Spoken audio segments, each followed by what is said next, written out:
in early December, I'm what's called the attending cardiac surgeon on call that day, which means I'm in charge. I'm the surgeon in charge of transplants, and a suitable donor became available, which I accepted. And that kind of kicks off the whole thing about doing a transplant. So I came in as the surgeon. So I'm the kind of the person in charge, the leader of the operating room. And the team that stands up around that, the team that's formed in order to make the transplant happen in the operating room, consists of myself, the attending surgeon, my assistant, who's a resident or a fellow in training, who also happens to be a woman, Dr. Scrimger, anesthesiologist, that's the person who puts the patient to sleep and keeps them safe during the operation and administers medications. That was Dr. Charlene Blake. And Dr. Blake's resident, who is her assistant, who is Dr. Meeser, Jackie Meeser. So all the physician team were women, which is super unusual. And then the nursing staff consists of 2 nurses. We had Rui Coronel and then a traveling nurse also named Suzanne Hart. And the person who runs the heart and lung machine, which is the machine that supports the patient through open heart surgery, her name's Ashley Rizzo. So the entire group in the operating room all came together just randomly being on call the same day at the same time. We were all women. And then also, ironically, our patient is a woman, and females make up a smaller percentage of recipients of heart transplants as well. So it was just kind of the stars aligned for us to get an all-female team together. To be honest, I didn't realize that we were likely the first all-woman heart transplant team. I just thought it was pretty cool that when we were all said and done, kind of when the hard part of the case had been over and we're just finishing up, I looked up and recognized that every single person in the room was a woman. And that in and of itself felt really unique. I mean, outside of being the first all-women heart transplant team, it was just super unique even to have, just for any surgery, cardiac surgery, an all-woman team together. And so when we recognized that, we were all pleased because the case had gone really well. We were happy that we were finishing up. And we said, oh, we should get a picture of this just to commemorate the fact that we're an all-woman team doing this heart transplant. So Dr. Blake had a phone and she was in a good position for it. And so we just took a selfie.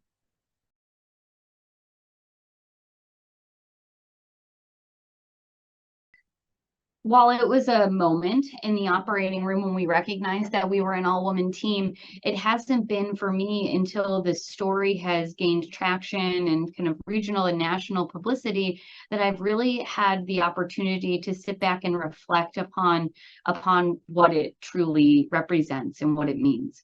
Honestly, I have always been passionate about heart surgery and taking care of patients in medicine. And I feel like I'm just showing up to my job every day. This is what I do day in and day out. And I'm very lucky and privileged in the sense that during the majority of my career, I have not felt that I have been held back as a result of my gender. Others have had those unfortunate moments, and things can be difficult as a result. So what I hope and what I've reflected upon is the impact that this has on the younger generations, those who may be interested in medicine, those who may be interested in heart surgery. It allows for representation and allows for these young girls to see our group, and if they've even had a fleeting thought that they're interested in heart surgery, that maybe they can say to themselves, well, if they can do it, so can I. And on the other hand, I think it also represents a very important moment for those who have come before me. There have been many men, or not many, but there have been women who have been remarkable trailblazers in medicine and surgery and heart surgery, who haven't been as lucky as I have been to be at an institution that really represents and is driven by excellence, and recognizing that DEI efforts are important and bringing together diverse individuals is important and does provide improved patient care.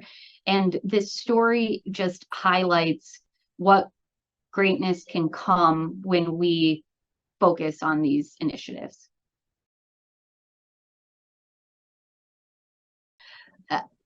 I've learned a lot through my time in PLS about my leadership style and approach, especially when I'm dealing with multidisciplinary groups. Working in the operating room, you're dealing with folks who are of your same level or job, right? So I work with my fellow and the anesthesiologist. These are all individuals who have similar backgrounds, similar, or not backgrounds necessarily, but similar training, similar education. We speak really the same language.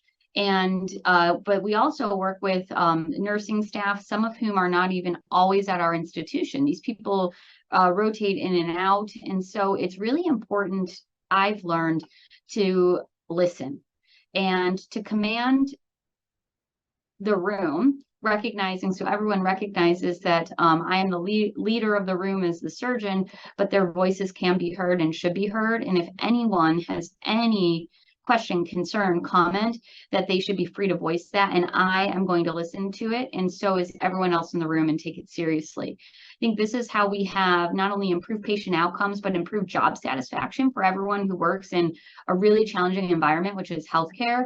And it renews kind of energy and excitement around patient care. So that's how I lead, and those are some skills that have really been reinforced through my time in PLS and working across disciplines within my cohort in the alumni network, and recognizing that all viewpoints are not the same, but all viewpoints should be heard and should be respected.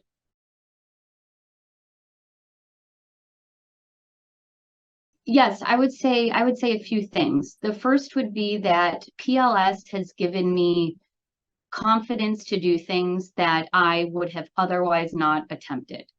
I was at a point in my professional career where I was ready to make a change. However, I was scared. I knew I was ready to make a change, but it's difficult to make that jump. I relied heavily upon my PLS colleagues to talk through some of these difficult career moments and pivotal decisions. And that catapulted me to make this jump to come to UCSF, which has been wildly successful. And I've been exceptionally happy, both professionally and personally, as a result of that change. And I do not think that I would have had the confidence to move forward with that professional change if I didn't have the support and the knowledge base of my diverse cohort of colleagues. I think secondly, I've learned a lot about leadership styles, listening, recognizing diversity of thought and opinion, and respecting that. It can be really easy to be in your own head and be very linear, especially when you're in the operating room. And the skills that I've learned through PLS as they relate to leadership has allowed me to grow exponentially as a surgeon leader, not only in, but also outside of the operating room, being more effective from an administrative standpoint, et cetera. And then lastly, my time in PLS has allowed me to have this amazing network of friends and colleagues all over the country who I don't just rely upon for professional advice or for interesting intellectual conversation, but also for social stuff. I mean, my class got together in Washington, D.C. a couple of weeks ago, and we were able to bowl at the White House as a result of some amazing jobs that two of my cohort colleagues have. And it's just incredible, the network of individuals that are brought together that end up fulfilling you on so many different levels, personally and professionally.